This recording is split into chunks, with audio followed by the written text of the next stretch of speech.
sa Facebook ko para sabi ko, kung sakaling mag-open ka ng account, makita mo yung number ko, makontak mo ako. Alam mo, Papa Jack, nag-post lang ako ng number July 31. Tapos, pagdating ng yun nga, andali lang nangyari. Ano nangyari?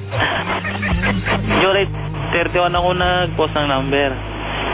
Para inisip ko na sana makontak niya ako, ganun. Iniisip ko na makita niya yung number ko. Pero nung pagdating ng August 7, nawala na ako ng pag-asa. Kasi pinost ko yung number ko, sabi ko wala na, hindi na siguro ko kuntingan nun. Ang ginawa ko, dinilit ko na. Umuwi ako ng Batangas, Papa Jack. Yun nga, kinabukasan ng August 7, doon kami nagkita. Tawag yun serendipity. Masaya mga kaibigan na makaranas tayo ng serendipity sa buhay natin. Makatagpo ka na mamahalin mo sa hindi inaasahan, di ba? Mga unlikely na lugar. Kahit iwasan mo, ikaw na naman. Di ba naman, mag-iingat yan, lalaki hindi gaano. Huwag na tayo magpaka-plastic, di ba? Oo, bibira lang yung lalaki talagang pero ang babae kasi talagang iba yung pag-iingat nila pag nasaktan silang sobra. Kaya na-invento yung man-hater. Di ba yung woman-hater, Handa naman akong mag-taste at mag-intent. Nagsimula ako nga palayo sa'yo. Pero kahit naman nandun na ako sa malayo, ikaw naman yung laging nasa isip ko. Ikaw lagi yung sana nangangarap ko na pagbalik ko ng dito nga, ikaw pa rin yung pare ko na minahal ko noon. Nag-aaral pa tayo.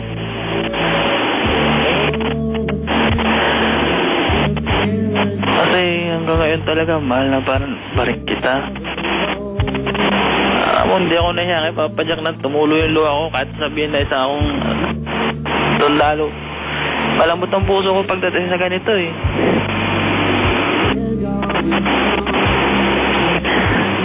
Gusto ko lang sanang malaman mo na kung ano man yung magiging desisyon mo. Andito lang ako para sa'yo. Hindi man maging tayo.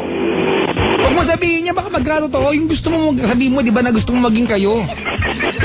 Kapatid, pangalawang pagkakataon mo na to, hindi na dapat nagpapaka-plastic pa. Hindi man maging tayo sa ngayon, sa ngayon naman, pagdating ng araw talaga, kung tayo talaga, handa ako maghintay. Di ba, kagaya nung tinawag ko sa'yo nung isang araw, nang babalik ako ng Mindanao, ano sabi mo sa akin? Huwag. Humanap na lang ako ng ibang dahilan. Mag-awol ako kung gusto. Huwag lang ako mahal palayo sa'yo. Yun, nagdesisyon ako para sa sarili ko. Makasama lang kita dito. Doon, binigyan mo ako ng malaking pag-asa na talagang mahal mo pa ako. Kinausap ko na yung kapatid ko para magpatulungan niya ako. Kasi Papa Jack, gusto kong magpa-convert sa pagpupulis-pulis na lang dito sa NCR para hindi na ako bumalik sa bundok. Kasi sobrang hirap talaga doon, Papa Jack Kung ano yung nakikita natin sa TV. Di ba ang Batangas malapit din sa bundok? Pero hindi naman kami, Papa Jack, sa bundok, sa Batangas. Ay siya? Ganito, Opo. Alright, unang-una, Mike, nais lang kita saluduhan. Dahil, alam mo na, muna mo yung bayan natin kaysa yung personal mong damdamin. Diba? Kasi gusto kong isipin ngayon na kung hindi ka nagpunta doon at hindi mo tinanggap yung offer para mag-training ba naman kayo? Diba? Tama po. Pero may dahilan lahat ng bagay. Diba? Siguro po. May dahilan lahat ng bagay. Nagkita kayo ulit, nararamdaman mo to, nakatawag ka sa akin, may dahilan to. Nag-uusap tayo ngayon, may dahilan to. Diba? Opo. May dahilan, hindi ko alam kung ano yun. But it's for you to discover kung ano yung dahilan. It's for you to find out kung ano yung dahilan. Ayoko na sana marinig, Mike, na sana maging tayo, this is the time na maging agresibo ka. Kasi hindi lahat ng tao nagkakaroon ng pangalawang pagkakataon para magkaroon ng puwang muli sa kanilang iba sa taong minamahal natin. Diba? Someone in the past, na-meet natin ulit, diba? Tapos kung babalikan mo yung pagkakataon, napakahiwag kung ano ba ang sitwasyon sa inyong dalawa ngayon. At siya lang makakasagot niyan. Sana naririnig niya itong usapan natin ngayon, di ba? Para mapagbigay siya ng sitwasyon. Siguro nakikinig yun, Papa Jack. Makipagkita ka sa kanya. Alright? Balak nga po eh. Alam mo kapatid, kahit anong ipayo ko sa'yo ngayon, siya lang ang makakapagbigay ng hatol dito. Ang gusto ko lang sabihin sa'yo, ipaalam mo sa kanya nararamdaman mo. Ano man ibigay niya sa'yo, di ba? Ano man sagot, tanggapin mo. Okay? Opo. Kung nalalabing panahon mo lang, ay maikli lang, samantalahin yung pagkakataon na yan. Para naman Papa Jack, papanong lang ako. Ay siya, wala akong nasabing papanaw ka. Ay, pasay parang may panahon eh. Diba? Ang sabi na namin panahon para gawin yung mga bagay-bagay. Ay, ganun ka. Huwag kang pumanaw, kausap kita. Papa Jack naman. Pilosopo ka rin eh, no? Sino mo Papa Jack? Pasensya na po. Alright? Papa Jack. Oh, bakit? Anong kaya nagawin ko? Eh, gayon lamang, kaibigan. Magsabi ka lang ng nararamdaman mo sa kanya, tapos kumanta ka ng bakit ga? Ang buhay ko'y ganire. Magsabi ka sa kanya, siya lang ang makakasagot sa mga tanong mo, hindi ako. Alright, ang akin lang, tanggapin mo na maluwag sa kalooban mo kung ano magiging sagot niya sa'yo. Alright? Papa Jack. Anong gusto mo? Kulamin ko siya para magustuhan ka. Hindi. Oh. Nasabi ko na nga sa kanya. Oh. Ganun nga ang sagot niya. Kaya nga. Diba? Kailangan pa niya ng panahon para mag-isip. Natatakot pa siya, diba? Diba? Tama. Oh, tama. So, ibigay mo sa kanya yung panahon na yan. Ibigay. Wala kang magagawa eh, diba? Pag tayo nasugat ng kailangan natin magpagaling. Naintindihan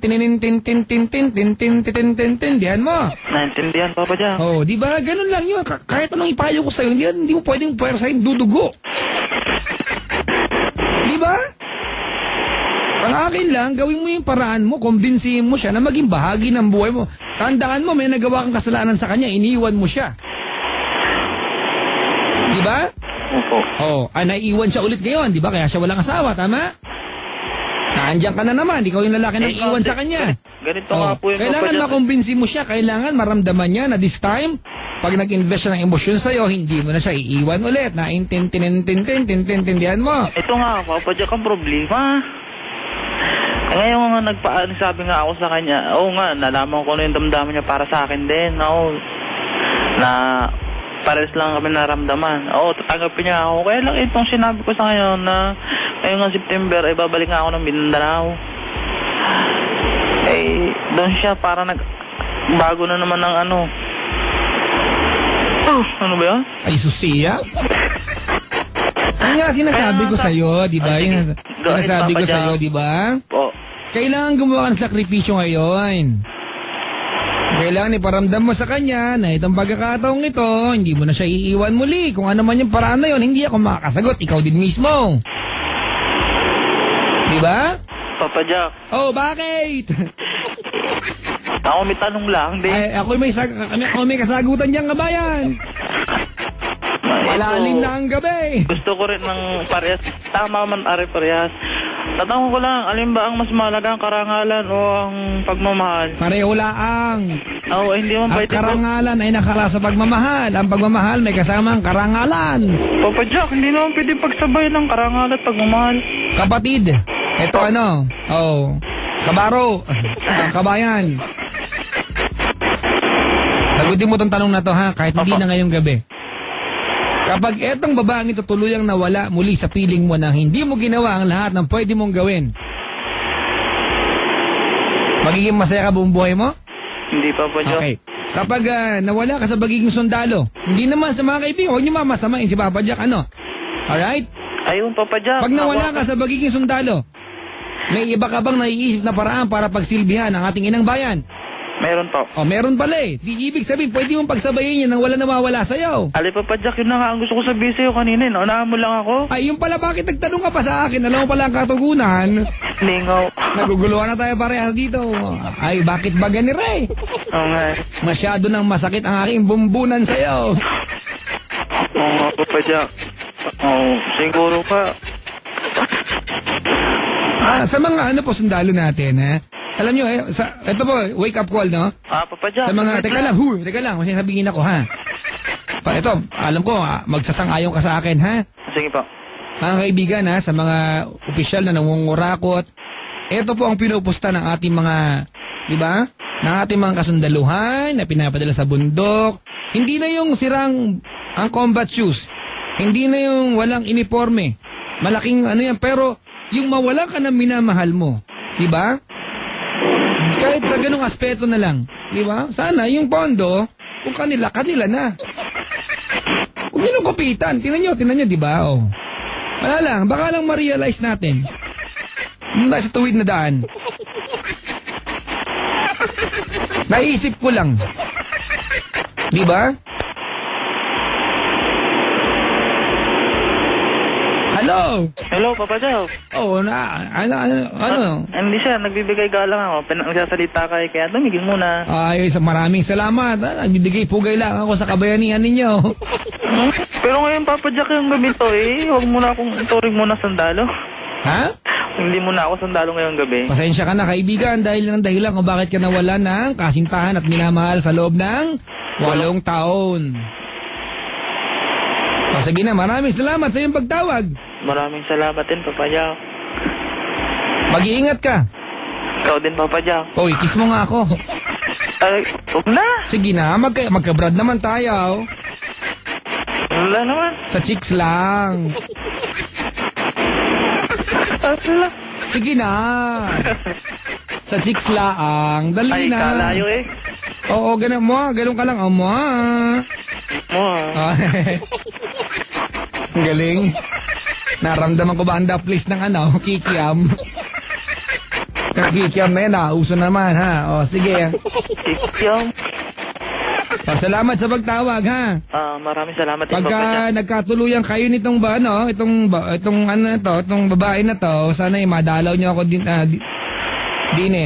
Ay, sige, Papa At Jack. nang makamayan ko kayo, ha? Ay, makakarating. Oo. Intindihan mo? Naintindihan na, Papa Jack. Magdala ka na rin ng tart dito, tsaka buko pa, marami dyan sa inyo yan, ha? Tsaka rambutan, ano? Sige, Papa Jack. Sige, maraming Alam ko rin yung lugar mo, Papa Jack, Alam mo ito? Yan ba yun sa may, PICC? Oo, alam ko rin to. Alam mo, Papa Jack, pag off duty, madalaw ako dyan. Sige, maraming salamat, kaibigan. Mahal kita, mo, ha? Thank you. Alay, salamat din na. Mga kaibigan, di ba? Sauce Ginoo. At bakit ba ang buhay ko'y ganire? Wala na yatang natitirang pag-asa sa ire. Sabi ni Arnold Caldea po,